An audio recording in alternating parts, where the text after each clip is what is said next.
Radio Mérignac, la radio qui a de la niaque. Bonjour, vous êtes sur Radio Mérignac, je suis avec Jimmy Bourlieu pour réagir à l'annonce de la démission d'Alain Anziani. Bonjour Monsieur Bourlieu. Bonjour. Alors, quand vous avez appris ça mardi dernier, quelle a été votre réaction ?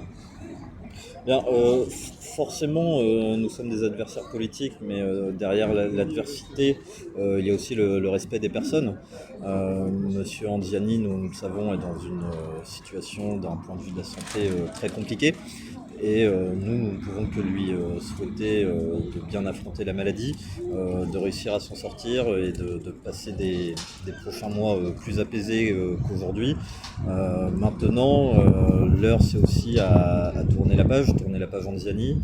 Nous sommes à un an des élections municipales et l'enjeu va être de savoir qui sera le prochain véritable maire pour la commune, parce que M. Trigoulet vraisemblablement va prendre sa place et nous allons tout faire pour que ce ne soit qu'une intérim très rapide. Alors justement, vous êtes, je ne sais pas si vous pouvez le dire, mais serez-vous candidat à Mérignac ? Alors, je suis candidat à la candidature. Voilà, déjà je vous fais cette annonce-là. Vous savez, au Rassemblement National, on a des procédures en interne qui sont très strictes. Nous avons une commission nationale d'investiture. Donc je vous annonce que j'ai déposé mon dossier de candidature. Mérignac est une ville qui m'intéresse énormément. J'y vis au quotidien. C'est une ville dans laquelle je me suis déjà présenté aux élections législatives en 2022 et en 2024.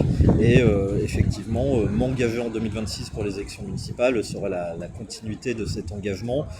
Nous y avons fait des scores qui sont en constante augmentation dans cette commune. En 2022, on avait fait près de 13% des voix à Mérignac, et en 2024, aux élections législatives, j'avais fait plus de 24% des voix, donc c'est près d'un Mérignacais sur 4 qui s'est porté derrière ma candidature.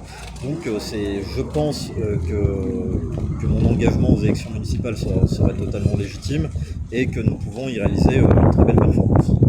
J'aurais une dernière question.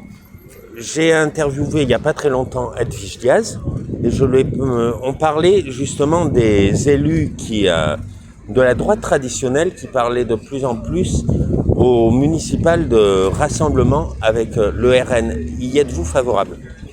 Écoutez, je vous confirme ce qu'elle vous a dit, parce qu'en tant que délégué départemental du Rassemblement National en Gironde, je chapeaute toute la campagne des élections municipales sur le département, et je peux vous confirmer qu'il y a de très nombreux élus qui nous contactent, qui veulent pouvoir travailler avec nous sur des listes d'intérêt communal.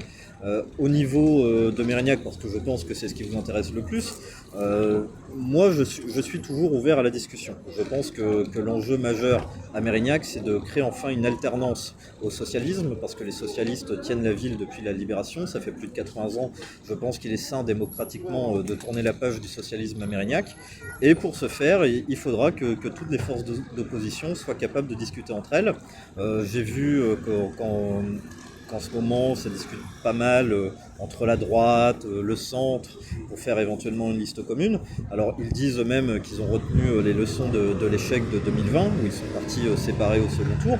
Mais moi, je leur dis de ne pas oublier l'échec de 2014. L'échec de 2014, où c'est parce que le Rassemblement National et la liste menée par Thierry Millet n'ont pas été en mesure de s'entendre au second tour, que les socialistes se sont maintenus au pouvoir. Maintenant, la balle est dans leur camp. S'ils veulent discuter, j'y suis prêt. Mais c'est à eux de voir, est-ce qu'ils veulent véritablement tourner la page du socialisme à Mérignac ou non. J'attends leur appel. Merci Jimmy Bourlieu. Merci à vous.